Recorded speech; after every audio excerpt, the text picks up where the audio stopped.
isang pinakamalawak na kwarto. Naramdaman ko ang pinakamasikip na pakiramdam. Nagtatanong sa sarili, saan ako nagkamali? Bakit ito nagawa sa akin sa ating kwento? Isang mabilis na pag-ibig sa simula. Kinuha ko ang larawan, pinunit sa aking kamay. Hindi ko siya mapapatawad. Sa mga alaala, ako'y nag-iisa. Dahil dumarating at lumilipas ang mga araw, pero ang pagmamahal ko ay hindi mawawala. Sa bawat pag-ikot ng mundo, ang sakit ay nandyan. Ngunit ako'y bumangon.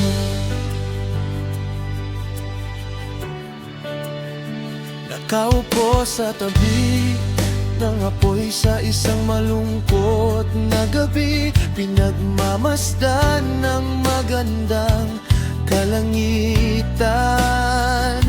Kasama ang isang batang babae, dapat mong pakinggan ang kwentong ito ng isang buhay.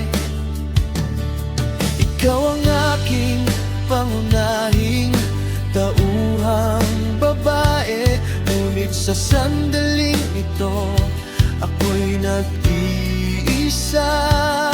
Ang pagtupad sa aking pinakamadilim na pangarap, lahat ng sakit na ibinigay, hindi ako kailanman magpapatawad. Dahil dumarating at lumilipas ang mga araw, pero ang pagmamahal ko ay hindi mawawala.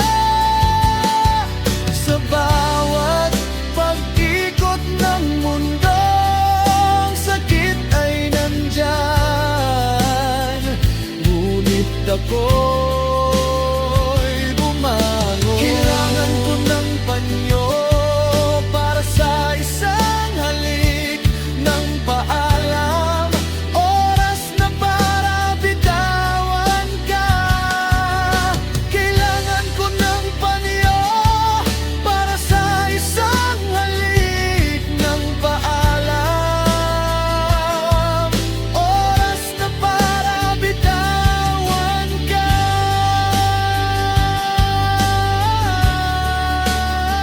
Sa likod ng mga ulap, may pag-asa pa.